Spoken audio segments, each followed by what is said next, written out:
तो आज मैं आपको एक अनोखी रहस्यमय कहानी सुनाऊंगा। अगर आप चैनल पर नए हैं तो अभी सब्सक्राइब कर ले, क्योंकि यह मेरा दूसरा नया चैनल है। तथा कहानी पूरा देखे, अंत में एक अनोखा रहस्य छुपा है। धन्यवाद। तो सुनिए। एक शहर के शोरगुल से दूर पहाड़ियों के बीच एक छोटा सा गांव था, जिसका नाम था रोशनीपुरा। इस गांव में द छोटे दुर्गा पूजा का उत्सव एक अलग ही तरीके से मनाया जाता था। यहाँ न तो कोई भव्य मूर्ति बनाई जाती थी और न ही पंडाल सजते थे। गांव के लोग मानते थे कि दुर्गा की असली पूजा बाहरी दिखावे में नहीं, बल्कि अपने अंदर के अंधेरे को दूर करने में है। गांव के सबसे पुराने मंदिर में देवी दुर्गा की एक छोटी सी बिना रंग की मिट्टी की प्रतिमा रखी थी। इस प्रतिमा में न कोई हथियार था और न कोई आभूषण।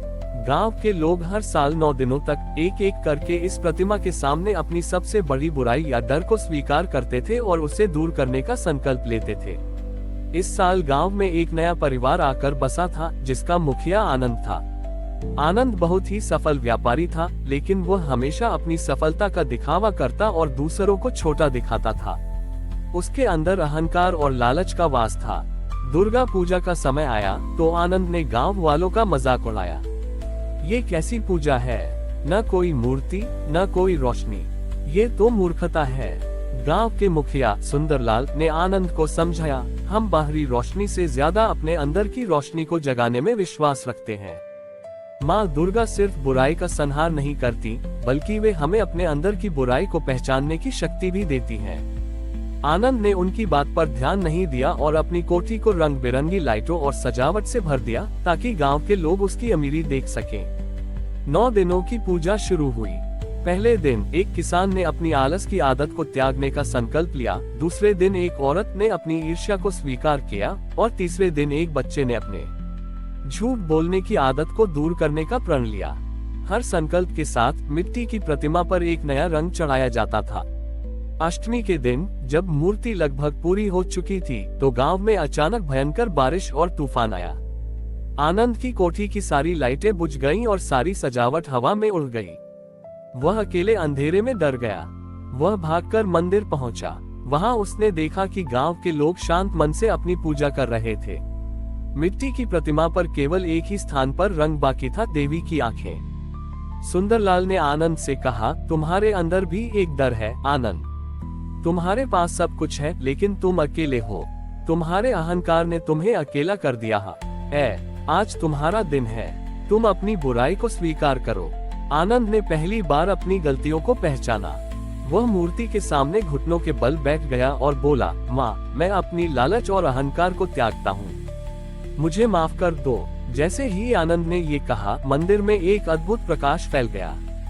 मूर्ति पर अंतिम रंग चढ़ गया और देवी की आंखें चमकने लगी। वह मूर्ति अब पूरी हो चुकी थी। आनंद ने महसूस किया कि सच्ची रोशनी किसी लाइट से नहीं, बल्कि दिल की सच्चाई से आती है। उस दिन से आनंद का जीवन पूरी तरह बदल गया। उसने अपनी दौलत को गांव के भले के लिए इस्तेमाल करना शुरू किया और वह गांव का सबसे विनम्र व्यक्ति बन गया। रोशनीपुरा गांव में हर साल आज भी ये परंपरा जारी है। लोग समझते हैं कि दुर्गा पूजा का असली मतलब खुद को बेहतर इंसान बनाना है, और यही कारण है कि इस गांव का नाम रोशनीपुरा है। आनंद के जीवन में आए बदलाव ने रोशनीपुरा गांव की परंपरा को और भी गहरा कर दिया था। अब वह सिर्फ एक समृद्ध व्यापारी नहीं, बल्कि गांव का सबसे सम्मानित सदस्य बन चुका था। उसका अहंकार दया और सेवा में बदल गया था। एक दिन गांव में एक नई समस्या आई। पड़ोसी गांव अंधकारपुर के लोग रोशनीपुरा में पानी के लिए आने लगे। अंधकारपुर में भयंकर सूखा पड़ा था और उनके सभी कुएं सूख चुके थे। अंधकारपुर के लोग स्वभाव से बहुत ही स्वार्थी और लालची थे, और वे हमेशा से रोशनीपुरा के लोगों से ईर्ष्या करते थे। अंधकारपुर के मुखिया कालूराम ने कहा, हम जानते हैं कि आपके गांव में पानी है। अगर आप हमें नहीं देंगे तो हम जबरदस्ती लेंगे।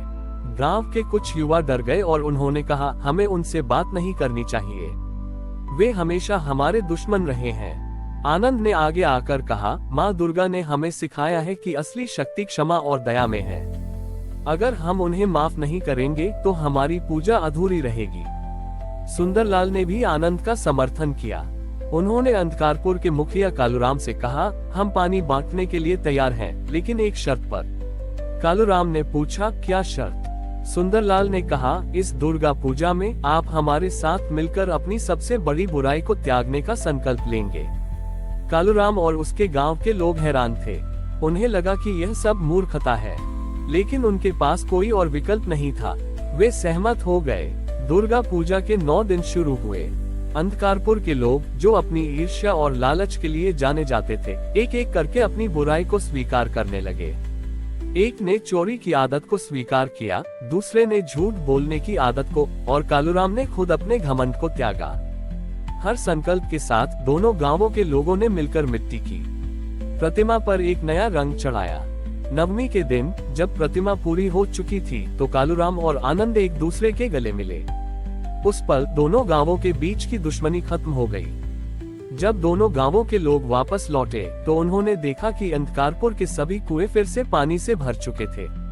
ये देखकर सभी की आंखें नम हो गईं। उस दिन कालूराम ने कहा, यह पानी सिर्फ हमारी प्यास नहीं बुझा रहा है, बल्कि यह हमारे दिलों के सूखे को भी मिटा रहा है।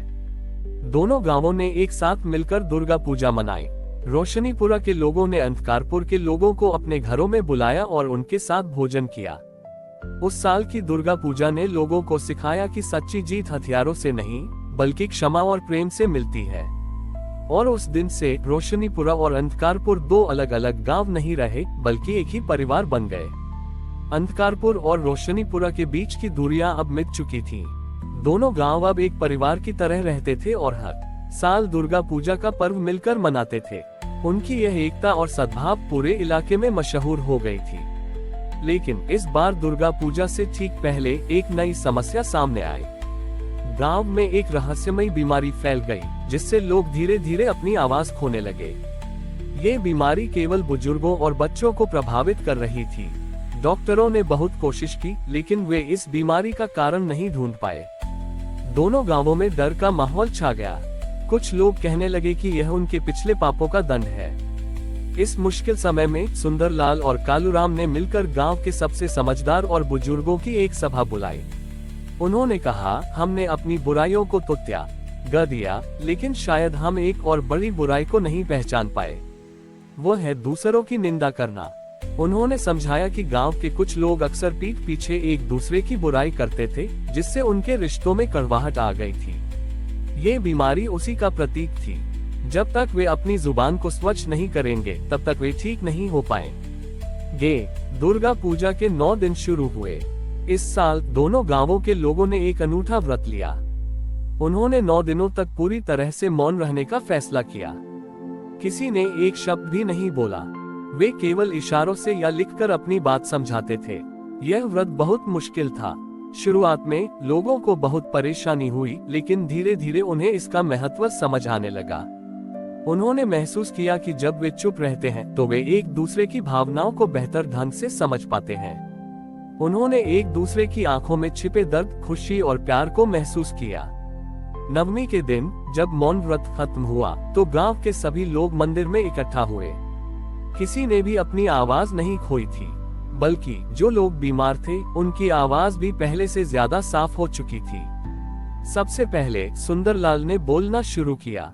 आज हमने सीखा कि हमारी जुबान में सबसे ज्यादा शक्ति होती है। अगर हम इसका सही इस्तेमाल नहीं करते तो ये सिर्फ हमें नहीं बल्कि पूरे समाज को बीमार कर देती है। कालूराम ने भी कहा, आज से हम प्रण लेते हैं कि हम अपनी जुबान का इस्तेमाल केवल प्रेम, प्रशंसा और सच्चाई के लिए करेंगे। हम किसी की भी बुराई नहीं करेंगे। उस साल की दुर्गा पूजा ने उन्हें सिखाया कि सच्चा धर्म सिर्फ बाहरी कार्यों में नहीं, बल्कि अपने शब्दों और विचारों की पवित्रता में भी है। और उस दिन से दोनों गांव के लोगों ने अपनी जुबान पर हमेशा के लिए संयम रखना सीख लिया। हमारी और भी आध्यात्मिक एवं अनोखी कहानियां देखने के लिए हमारे चैनल पर जाएं तथा धार्मिक एवं पौराणिक अनोखी कहानियां हमारे चैनल पर है।